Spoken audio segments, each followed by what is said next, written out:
That looks wonky, doesn't it? I think it's because. Is it because your bike's wonky? No, it's because our bike's off at an angle. We're not facing Oh, the just camera. don't put that. No, just leave the tape. Yeah, I was doing that. I'm just checking that was the angle faster. No, don't set me in. No, we still need to turn it. Oh, you're shit with this, like. That fucking high. Welcome to how to set up a bike. Here we have classic example of how not to do it. Please don't swear at the camera. Is that done? I don't know, mate. Sit on it and find out. I can't wait for my fucking laptop to tits up like. Oh, that's too fucking low. Oh my god, just sit on it. We're only going to be on here for an hour. Oh, that's alright. I reckon I nailed that now. Welcome back to Everyday Fitness. My name is Matthew Thompson. I'm Liam. And today, please stop sliding. Today we are going to talk about rates of weight loss, what happens or what to do when weight stalls, and then we're going to basically talk about things to consider along those lines. Yeah, and sort of things that factor into it as well. So maybe common misconceptions that most people will find. How weight loss, obviously, we already sort of touched upon weight loss and fat loss being different before, but that sort of comes into play with like the rate of weight loss as well.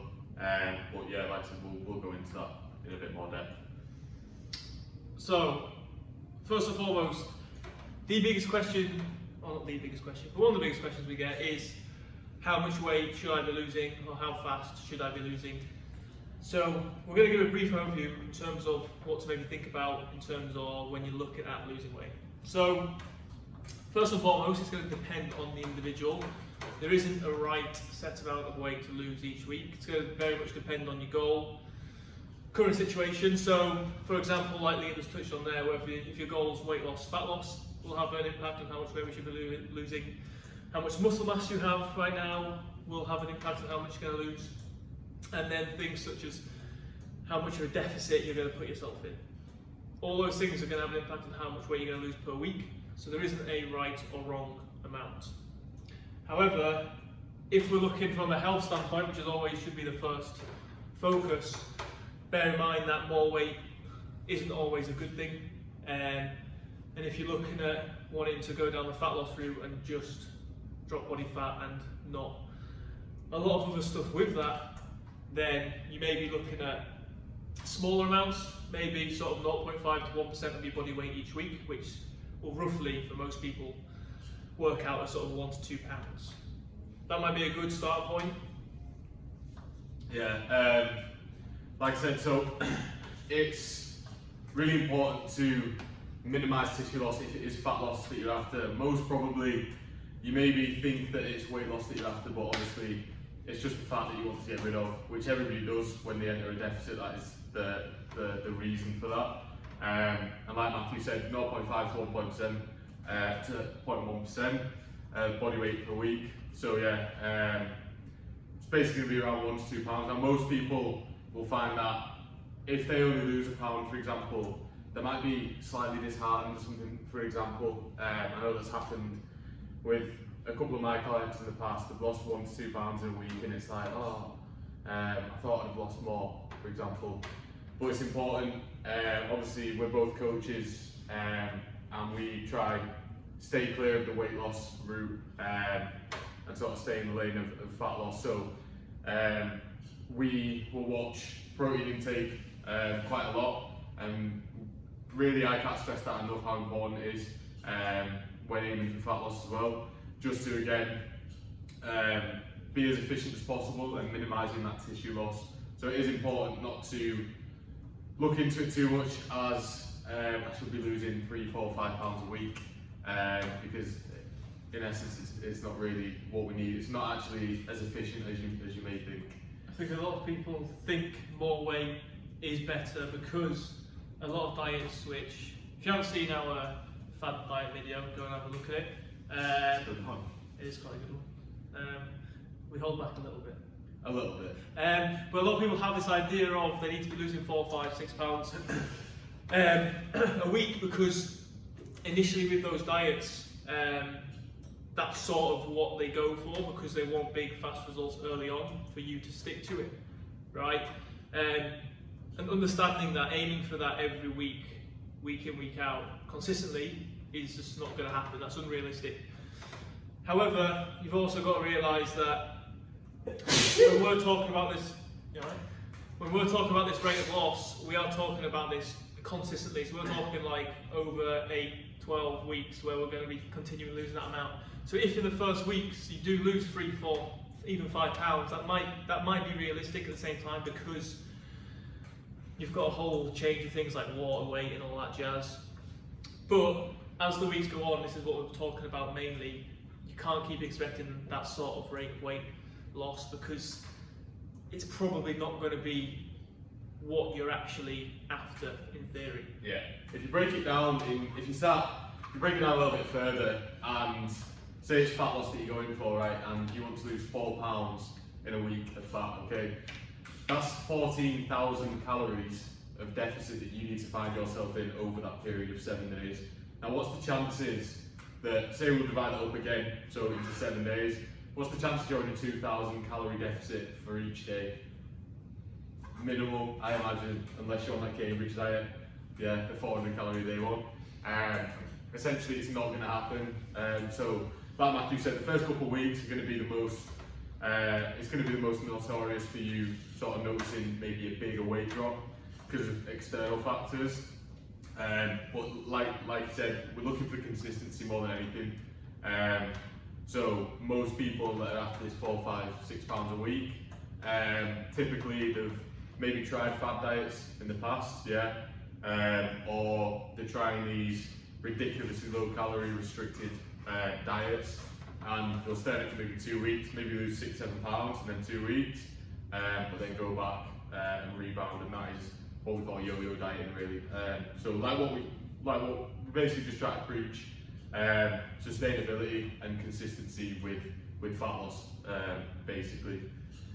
Just think of it like this: if you lose 1 pound a week, but you can stick to that and you can do it over time, you will get to where you want to be. If you're more worried about dropping 4 or 5 pounds every week, that shit's going to be harder to do. You're less likely to manage that. So you're less likely to get to your goal. Might take longer, but you're actually going to get there. Yeah. And just because someone else loses 4 pounds a week, doesn't mean you have to lose 4 pounds a week. Because guess what, mate? Your body composition is probably different. Do you understand? Speaking of body composition, next point. Most people will, like we just touched on right at the end there, like compare themselves and other people's rate of weight loss and to their own case. However, what's the chances that your body fat to your muscle mass percentage or ratio is the exact same as that person? It's not, is the answer to that question. So, Slim. yeah, very slim. No pun intended. Yeah, no. So, back to it. If you, in essence, common sense says that if you've got a higher body fat percentage than maybe somebody else, so say you're at a 20 to 25% body fat versus somebody at a 12, maybe to 15, then you're probably going to drop body fat faster, just because you've got more of it. Effectively, it's just the quantity is outweighed, and the probable cause of you losing a little bit of weight faster is just solely down to that. Obviously, external factors again come into that, activity level being one of them.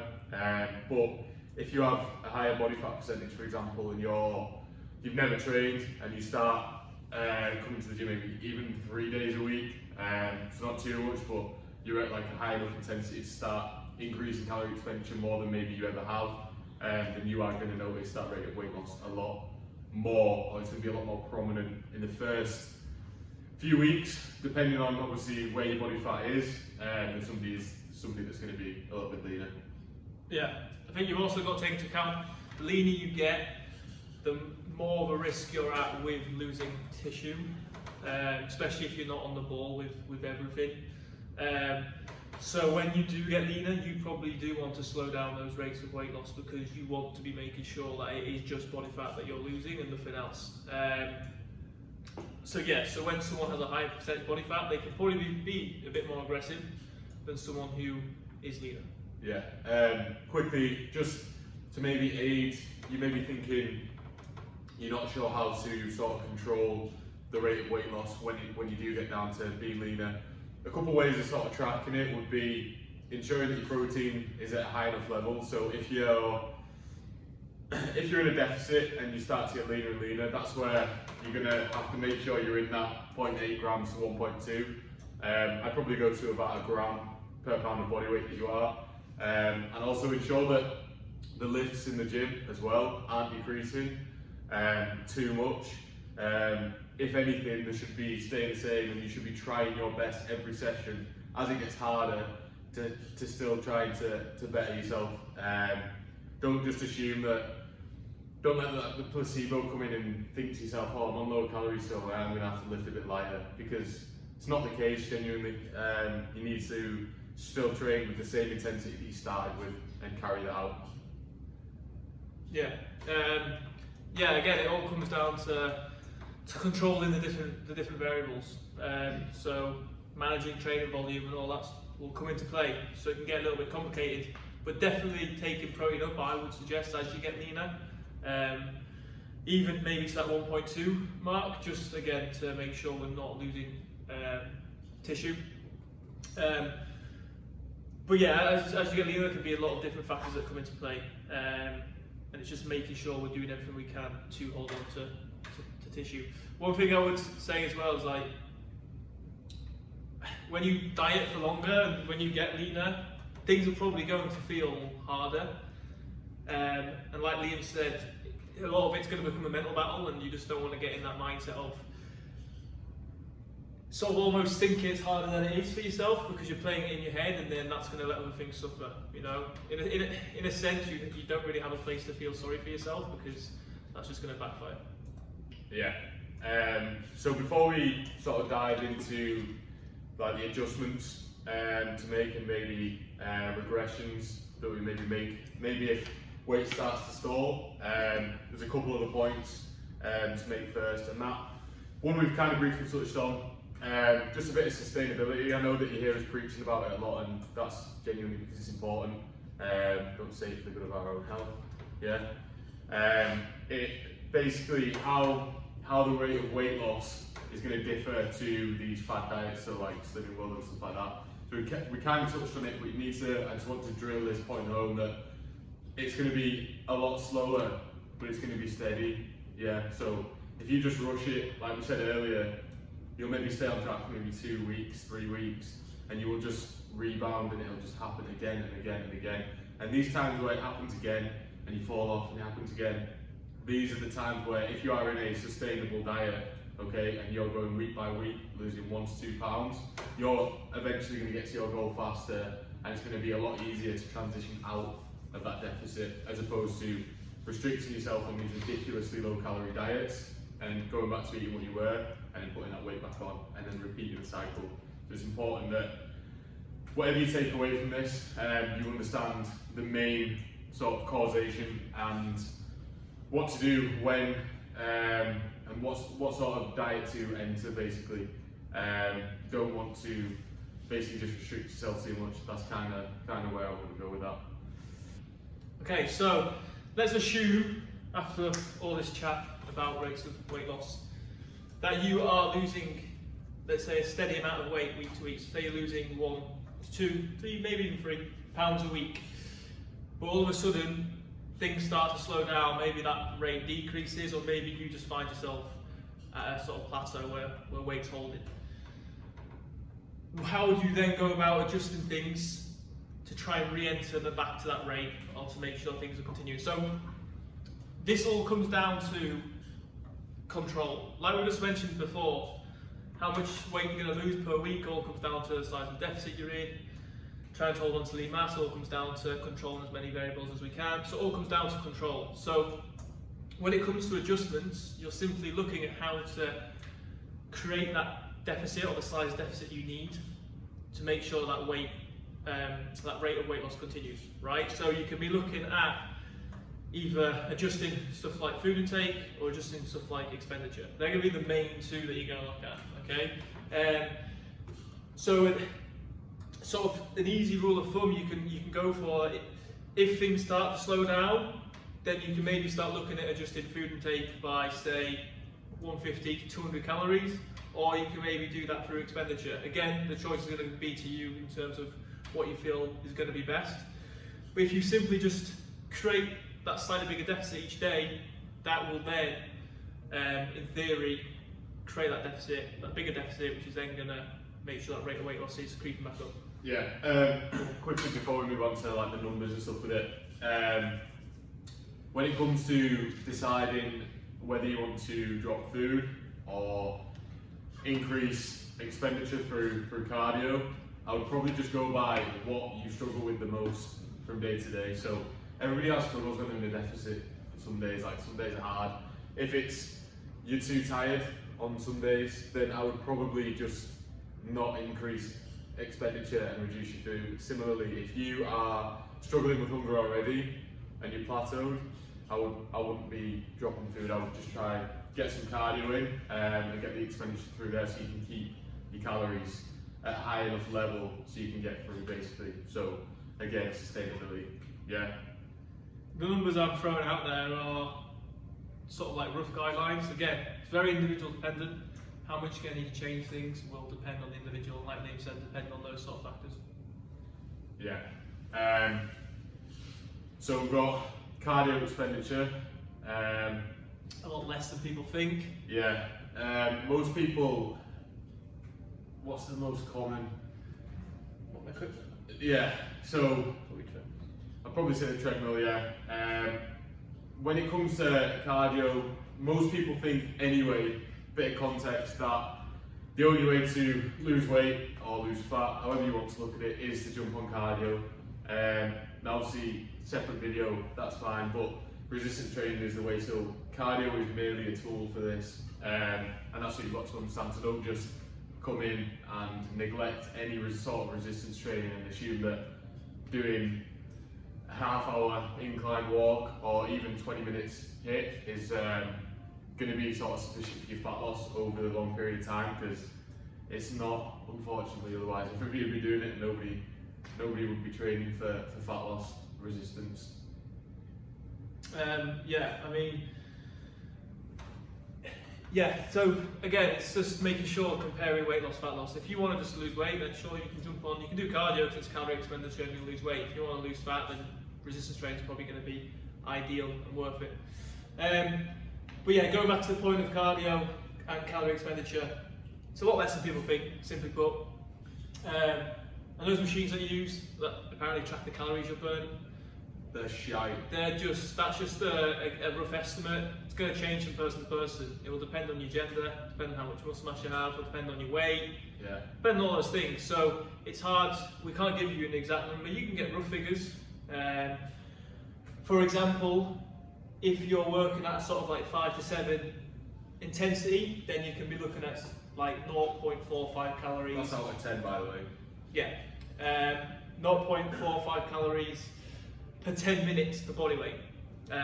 So if you want to get your calculator out and do a bit of quick math, you'll find that's not a lot. So when you're looking at then increasing cardio, you've then obviously got to work out how much you're going to need to increase it by to get that calorie deficit out. Again, a little bit confusing, all comes down to a little bit of math, but control is the main thing. Yeah. If you don't know how much of a deficit you need to create, if you don't understand this, then you're simply guessing, and that's when people get frustrated. Yeah. Essentially, what we're trying to say is don't leave it down to things that, basically, don't leave it down to things that you don't know enough about, essentially. So, if you're just going on cardio and going, I think this is what I need to do, then most probably it's not. And like, how many times do you press quick start when you jump on a treadmill or a cross trainer? Yeah, and it tells you you burn 400 calories. Oh, yeah, I feel slim actually now. Yeah. Nobody's the same. So that quick start button, is it for a man? Is it for a female? Is it for a 245 pound male, or is it for like a 5'1", 120 pound female? Do you know what I mean? There's so many factors that come into play. So you can't even take these numbers the gospel is merely like Matthew said, it's just an average you can work with. Yeah. But yeah, just don't be reliant, and like I said, have control. That's the sort of essential part of it. Because if you come in 1 week and you've done 40 minutes across the week of cardio, and you've got a good rate of loss off that, you don't really know how much time you've done, you've just sort of done it. And then next week you come in and you only do 20 minutes. Everything else stays the same, and you're perhaps wondering why rate of loss isn't the same. Yeah. Just keep on track with it. You've got to make sure you've got control, you've got to make sure you're measuring these things, Yeah. because then you know what's giving you a result. And when that stops or when that slows down, you know what to adjust, you know what to change, and you can carry on. Similar with your lifts, even if you're in a deficit still, and fat loss, even with your lifts, track your lifts week by week and see where you're making progress and where maybe needs a little bit more attention.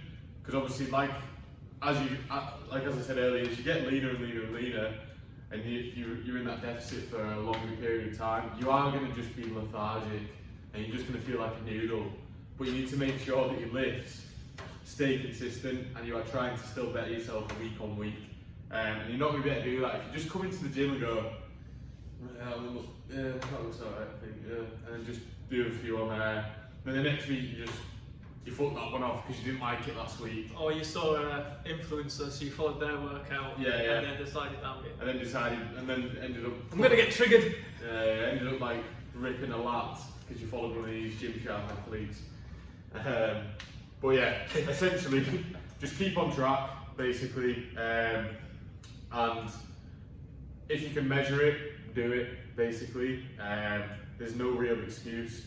You're basically looking out for yourself anyway. It's your body and it's your goal, so you can spend as much time fucking about as you want, but I wouldn't advise it, mate. Truth, mate. That's it. Home truths. Right. Let's say you've made adjustments, like we spoke about. Rate has continued. Congratulations, we're now doing really well. Later down the line, you then get a plateau. Say it lasts 2 weeks, maybe 3 weeks.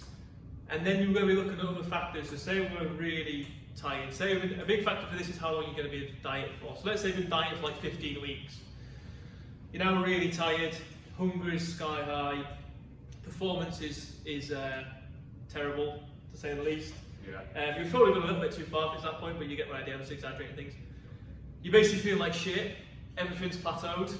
This is when something like a diet break comes in handy, and when you've got a lot of weight to lose, Liam will be the exception, we've already spoken about this. Yeah. When you've got a lot of weight to lose, using something like a diet break, you will find a lot of successful, let's say, weight loss results, right? When you've got a lot to lose. Because if you get to the point where you're feeling shit and you should diet break, but you just continue to drive, for most people that's going to backfire, and that's when you might get serious rebounds and stuff like that. So diet breaks can be a great way to really relieve a lot of physical and mental stress and fatigue that's built up over the diet. Yeah, I am the exception. That is me. I did it, mate. Mum, I made it. I just want to quickly, before we delve into diet breaks a little bit more, I just want to explain that a diet break is not a Domino's, mate. Yeah, it's not smashing. It's not just getting my fitness pal, deleting it, and getting on Just Eat. It isn't that, unfortunately. Obviously these are averages again, so don't take them for gospel. Don't write them down and go, that's what I need to be doing. By all means follow them as a guideline, but everybody's different. So calories, I would sort of aim, we've got 2 to 600 here. Again, it's gonna depend on how hungry you are. So it's obviously gonna be like it's almost a scale. So are you genuinely on your ass begging for food? Then I would go slightly higher, but again, this number is going to depend on your maintenance as well. So if you're a female and you're on like 1,600 calories, taking your calories up 600 to 2,200, I would probably not go that high unless you really needed to. So that's where I'd probably go. I'd go to about 300-400, and then see what happens from there, basically. Again, yeah, it's going to come down to control. So if you've been tracking calories, you know how much of a deficit you're in, and say you know where your maintenance intake's at, then you can simply take your calories up to maintenance if you want. bear in mind your maintenance might drop. So it might be better to side on the sort of slower approach, or ease off a little bit. But you can take your calories up to maintenance. So the idea of a diet break is to take your calories up to maintenance or close to really give your body a chance to relax. Because when you're at that then maintenance or close to sort of stage, you're no longer dieting, so your body's got a chance to recover from all that stress. That's the whole point of it. So if you know your maintenance, it makes it easier, which is why it's sometimes important before you start this whole process to take time setting the scene and working this sort of stuff out. But if you don't, then you can maybe gradually increase calories, and then you're going to know. So say for example, you take calories up by 300, say weight drops or weight holds. Next week you can maybe take it up by another 100, another 2. Yeah. So you can maybe take your calories up by 100, 200 the next week, and then you can see what your weight does. And then basically you can sit there for as long as you want. You can sort of maintain that weight. You might get a little jump up in 1 or 2 pounds. Don't stress it. And then once you've recovered, you can then go back into another deficit. So it's almost like, say you're on a really long car journey, you run out of fuel. The fuel's your energy. You run out of that. You pop in to the garage. That's your diet break. You refuel, and then you go back onto the motorway with all the other crazy individuals that are trying to lose weight. Yeah, basically. It's going to be an advantage for people who have trained and tracked longer, obviously. Yeah. Just because their maintenance is going to be probably more known to them anyway, and they'll know how to go up, by how many. And for you, if you're watching this and you're not too sure, it's just going to be a bit of trial and error, really. Always start a little bit lower, and you can always increase the influx of calories. So don't go, oh yeah, I think I need about another 1,000 today, because you guess what, mate, now you don't. So start nice and low, and then just creep up. If hunger's still there, just creep up. That's what I'd say. Yeah, just bear in mind as well, if when you do the diet break, you're probably going to be doing it for like a minimum of maybe 2 weeks minimum. I'll probably do a bit longer, but so you've got time, so you don't need to rush it. Yeah. Think of that. You would just be living your normal life for that week to 2 weeks. Yeah. So you should be fully recovered. Hunger should come down a lot. Most likely, if your sleep's pretty poor during the deficit, which it may be due to stress, maybe for example, then that quality should go up, and obviously as a result, stress levels should come down as well. So it is important that diet breaks are used when needed, though. That is the important term. So don't just take a diet break because you want a holiday. Yeah, because it's getting a bit hard. And you'll also find it's good for mental relief as well. So obviously you've got a lot of mental stress. Say for example, you've been trying to control all those variables. No one wants to live the rest of their life controlling things like that. So you're probably doing it for while you diet. So when your diet break, you can maybe have a bit more flexibility. You can maybe ease off the control the variable side of things, just to give your mind a bit of a break as well. But like Liam said before, it's not a case just diet breaks, just alright, well, fuck it, go off the rails. If your diet's been extremely restrictive, which isn't a good thing, then that might be how you react, and you can maybe learn from that when you next go into your next diet. But it's a period for more flexibility, but you're still going to need to be an adult about it. Yeah, basically. Right, briefly, we'll touch on refeeds, because we'll probably end up doing a video on them. Maybe we won't know, so maybe this is all you're going to get. Refeeds are slightly different, to a diet break, and they're also not a binge, mate. There is a difference. So, as I said before, it's not just completely shagging nutrition, because that's not ideal for anybody, is it? Refeeds again are going to be dependent and subjective to each individual as they come. It's going to depend on how far you are in to your deficit, obviously composition, all that sort of shit we've already been through. They're all going to be dependent factors. Yeah. So refeeds, basically, I tend to think of them as very short diet breaks. So in a diet break, you are literally taking, as it says, a break in your diet. With a refeed, you're still dieting. So refeeds need a bit more control. They're probably going to be useful for people who have more control or maybe been doing it for a while. So basically with a refeed, you'll spend a day, maybe 2. If you're female, I would suggest 2 rather than just 1. But you spend those days where you take food up again to maintenance or maybe close. So you give your body a day or 2 to recover, to sort of relieve that diet stress. But then after those 1-2 days, you go back into dieting, and you'll probably have refeeds when you get to the point of needing them, maybe like once a week, or again, if you do it 2 days, twice a week. But that'll become a weekly thing, and you tend to see this tactic again when people get very lean. But they can just be another way of helping your body recover mentally, physically, and then that might then help spur on for you to continue dieting. Yeah. Another advantage, I think refeeds are really good actually, and they're really efficient when used properly.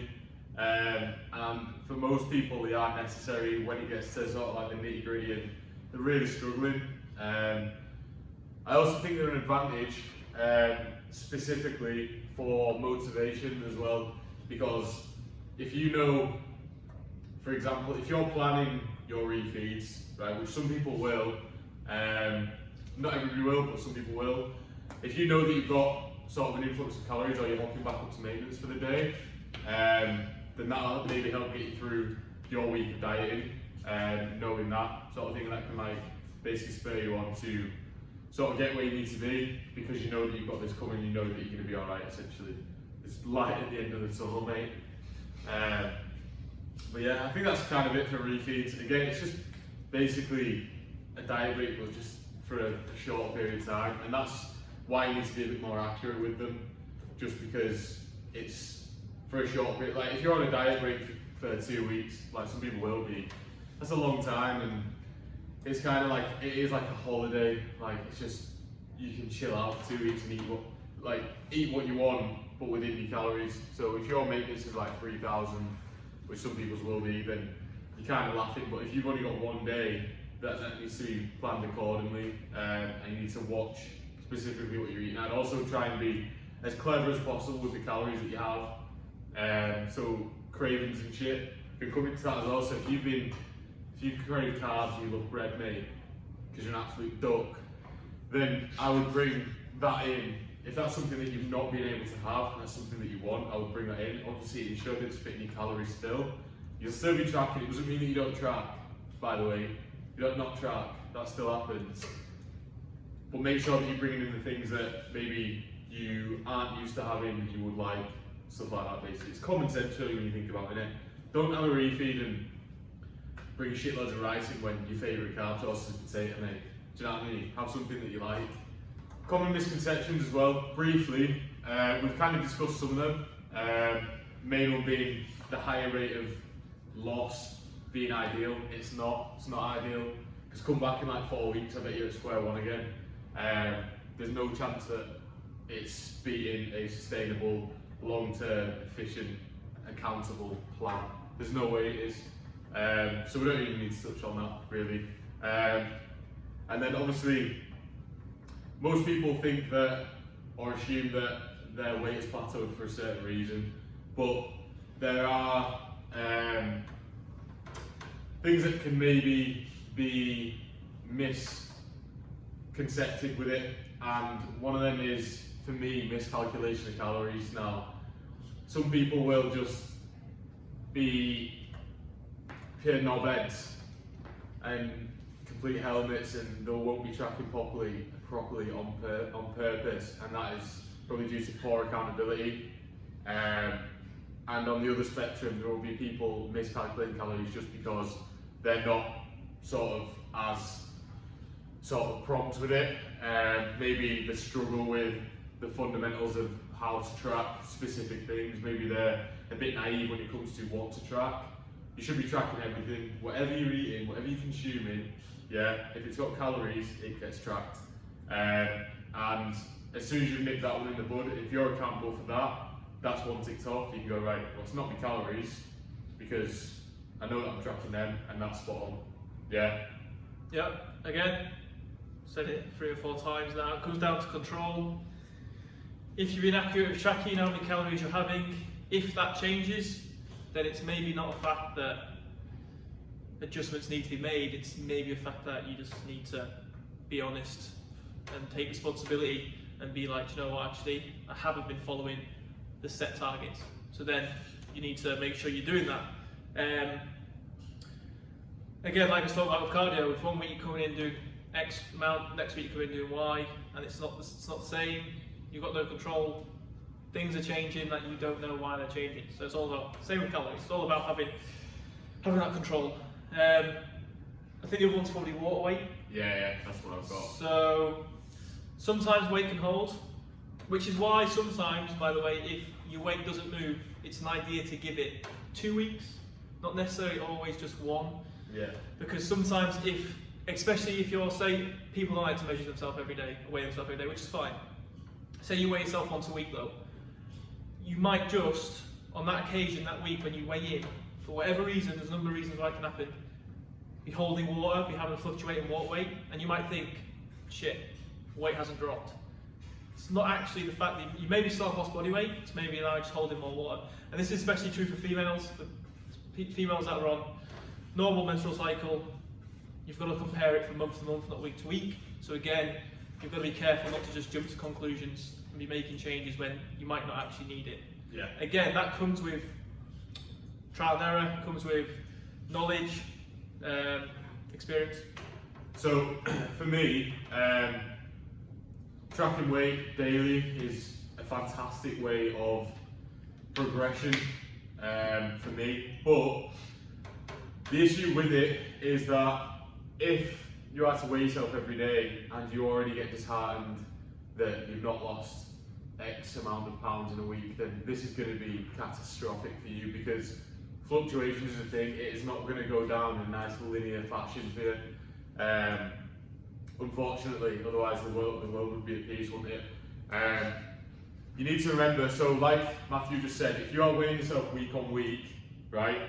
So say week 1, you're 180 pounds, right, just for argument's sake, and on day 6, so the day before the weigh-in, you're 179, so you've actually lost a pound, for example, but then on day 7, you weight back up, and because of your fluctuation, you're 180.5 or something. So that's going to say that for that week, you've put on half a pound, but that's not going to tell you, that your scale doesn't go, oh, yeah, it's alright mate, it's just water weight, don't worry, like it's sweet when you've actually lost body weight, don't worry.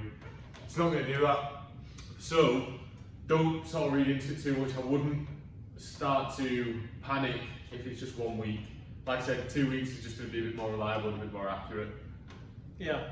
I agree with Liam in terms of, I think taking weight's a good thing. You'll hear a lot of people slam it, but I think a lot of people slam it because they know that's what you want to hear. I think if you understand weight and you understand that it's going to fluctuate, you understand these things, then taking your weight can help. Because like Liam said, if you take it multiple times for the week, you've then got an average rather than just one weigh-in. Yeah. So on average, you might have lost a pound, but on that 1 day weigh-in, Yeah. you might have gained 2. And you can see where your fluctuations are as well. If you weigh yourself daily, you can see that, oh shit, if I'd have just weighed myself the day before, I would have been 179, not 180.5 the next day. Exactly. And I also tend to, I don't know if you notice this, but I tend to find with myself and with clients as well, quite often fluctuations actually seem to take a pattern through the week. Yeah, they align. Yeah. Now that might just be because you've got a good routine for the week, so for whatever reason why weight's fluctuating, it's because of whatever you're doing in that routine. But I always tend to find that it tends to fluctuate sort of routine-like. And that's going to help, because then you know today's probably going to be a little bit higher, so if it is, let's not stress the fuck out. But was it that high last week? Yeah. And then you can compare things. So we'll just round it off. I'm just going to go through the main things that I would consider, and then I'll allow Matthew to do the same. So, rate of weight loss. First of all, we need to establish that it's fat loss, okay, for most people. And when it comes to fat loss, we need to assess how much we're sort of holding in terms of body fat, and that's going to sort of establish how much that you're going to be losing maybe the first few weeks. That weight that you lose in the first few weeks is going to be a lot higher than it will be thereafter. especially if you're a higher body fat percentage. So don't expect, if you lose 2-3 pounds in the first 3 consecutive weeks, or maybe you're 9 pounds down in 3 weeks, that's a lot of weight. Don't expect that to continue, because it's not gonna, unless you're on Slimming World, and then you've probably got another week left, and then you'll go back to eating shit because it's wank.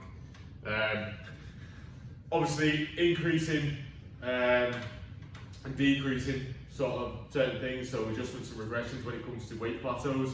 That's important, because when you do plateau, eventually, most people will. I've plateaued before, Matthew's plateaued. You can do it when you're gaining weight, you can do it when you're losing weight. It's going to happen. It's what we do then.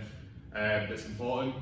Decrease calories. Okay. If you're hungry though, just increase expenditure. It really is common sense. And obviously diet breaks as well. If you need to take it. But ask yourself the question: do you really need to take it? Okay. So if you just take it because maybe you just want a week off, you can't be arsed, and your triceps hurt because you did triceps extensions yesterday. All right. Think back to why you started in the first place, and get a bit of motivation and be accountable for your own actions. So if you're watching this and you think you're going to take a diet break because you're a bit tired, feel guilty, okay? If you don't need one, don't take it, is what I'd say. Obviously, it needs to be sustainable. We talked about that. If it's not, then you are just going to yo-yo diet, and you're just going to go around in a circle. So why not just bite the bullet now and go for something sustainable? In 4 weeks at Slimming World, you might be able to lose 12 pounds. In 4 weeks on a sustainable plan, you might be able to lose 6 to 8. It's not that different, is it? And you're going to be able to do that month on month. So don't start whining and saying, "Oh, I did lose 5 pounds this week, I only lost 4." All right, I wouldn't even bother. And then consider obviously all the other considerations that come into that. So water weight can affect that as well, and natural fluctuations. Make sure you're tracking properly and holding yourself accountable for your lifts as well, so track them. Don't just allow them to decrease. Keep going with the same intensity that you bring each week, and you won't fail, you'll succeed. Yeah, just 2 to add. 1, I'm not going to explain it because I've said it about 8,000 times. Have control. And then secondly, shameless plug for coaching. Liam said that if you feel sorry for yourself, then you might think take a diet break. This is why it's important to have someone have an outside view who does not have an emotional connection to your goal, because then if you're being a bit of a wet flannel, they'll just tell you. Yeah. But then if someone knows what they're doing and they're actually seeing signs that a diet break is needed, then they'll suggest that you can take it. Yeah, you don't even have to take up coaching, or just ask somebody who knows more. Yeah, don't go on Instagram and go, "Oh no, that last off the Love Island's doing, selling tea price, and she must know a little bit about fitness." Yeah, she knows fuck all, mate. So ask somebody at your gym, okay? People are there to answer your questions. If you're struggling with certain aspects, these videos are aiming to help you. Obviously, our social medias, obviously another shameless plug, are in the description, so we also share information on there as well, it could probably help you. And if you've got any questions, obviously drop them down in the description and we'll get back to you. But yeah, I hope that was helpful. It's kind of a topic that a lot of people not overlook, but they're quite naive to, because initially they don't really know that weight loss and fat loss are actually different. They just hear the word loss and like, right, yeah, that's what I need to lose, I need to lose. It's what you need to lose, and then everything else that comes with it. And it's a long list, isn't it, mate? But yeah, I think that's everything from you. Yep. Thank you very much for watching. It's been a pleasure again. We've been Everyday Fitness. See you in a bit.